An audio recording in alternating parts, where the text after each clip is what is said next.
Hello and welcome back to my kitchen. It is quite late afternoon and I am going to be making a quick soup before I'm off to the gym.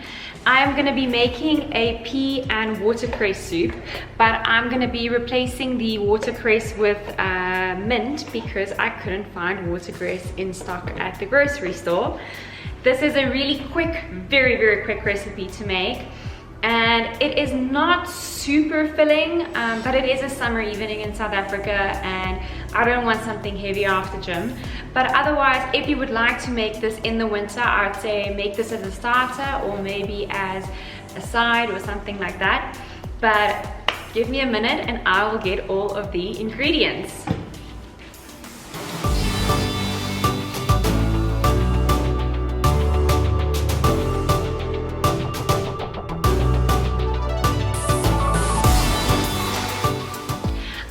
My ingredients here in front of me, and it is, if I say super simple, I really do mean super simple.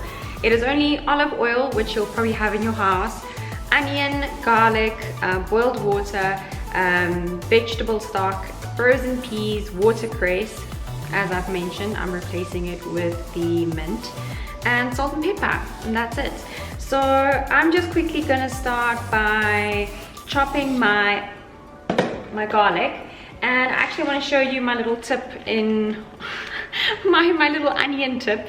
So I cut onions when I have time and I put them in these small little plastic bags and I pop them in the freezer. It just minimizes my time while cooking. So at least I always have chopped onions in my freezer and I just take it out a half an hour before I start cooking. So I've already got my chopped onion, as you can see. I'm just gonna chop my garlic and that is it.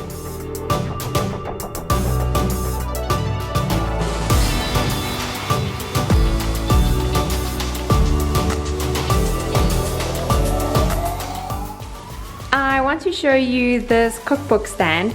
It is made out of a transparent perspex. And I must say, this is just so nice and easy. I'm going to link it down below. It just helps keep your cookbook straight up, and it also prevents any splatter coming onto the pages of your beautiful cookbook. I am now going to be making the stock.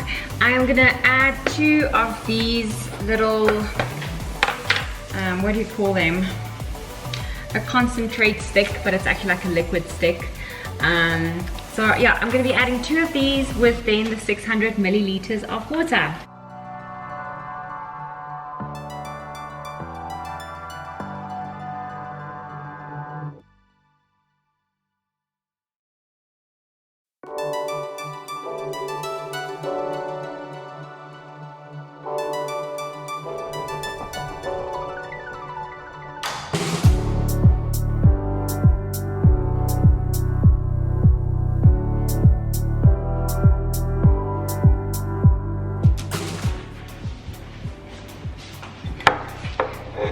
I've chopped some tomatoes, and my one friend actually taught me this.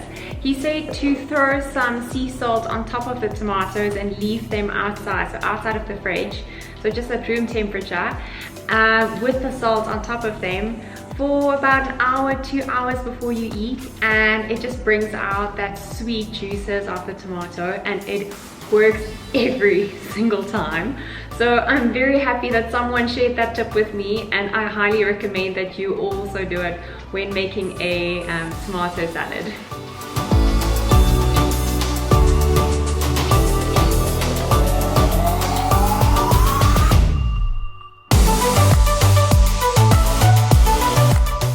I'm now just quickly going to be rinsing some basil leaves and then picking them off the stems and putting them in the same bowl as the tomatoes.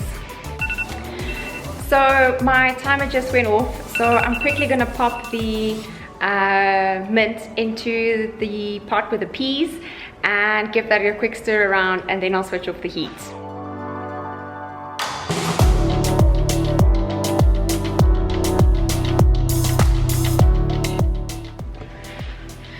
So I already turned off the heat on the stove, and I'm just quickly going to finish up with the basil as I said earlier, and then I will give the pot a quick blend.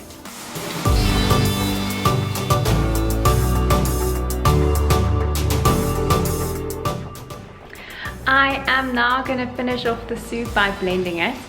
And before I start, I quickly want to give a quick tip, because friends of ours actually made this mistake, and it's very important to not make this mistake. They made soup, butternut soup, the one evening, and the way they decided to actually blend the soup is by inserting the hot soup into a NutriBullet. But actually what happens is you're basically building a bomb, because as the blades actually turn around, the heat and steam builds up to the point where it will explode. And with them, when they opened the lid, it actually exploded all over their arms, the hot pumpkin soup. So the tip that I want to give you, and it's not a tip, it's actually it's detrimental that you actually do this, is use a blender when you are blending soup that is still hot. The soup over here cooled down, but it doesn't mean it's not hot. So very important, the blender that I'm going to be using looks like this. So you can see it's got the little blades here like this, and you obviously insert it to the soup. So I'm quickly just going to attach it over here.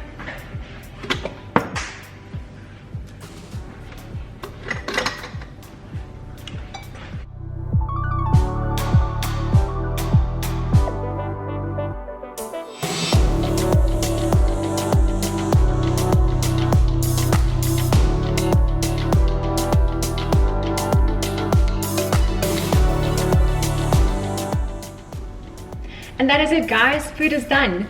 I'm off to the gym, but I'll pop in a bit later and just quickly show you how I dish this up, and also the way I finish the tomato salad with the bread. Back from the gym and super hungry. Please do excuse the noise of the washing machine in the background. I am quickly gonna just put on the stove just to heat up the soup, and I'm gonna pop the bread into the toaster, and then I'm gonna give it a quick rub with some garlic. The garlic really just gives the bread a really nice flavor without having chunky pieces of garlic in the salad. And then on top of the piece of bread, we're gonna put the tomato and basil salad. Okay.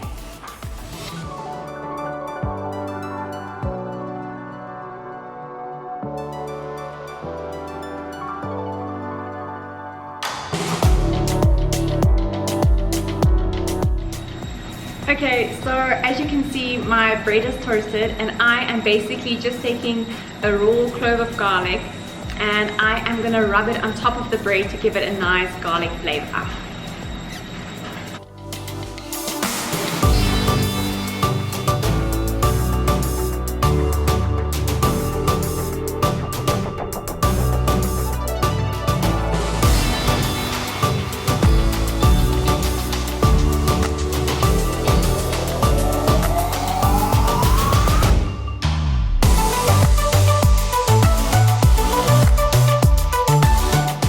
That is it for this video, guys. Thank you so much for watching. I really hope that you enjoyed it, and until next time, cheers.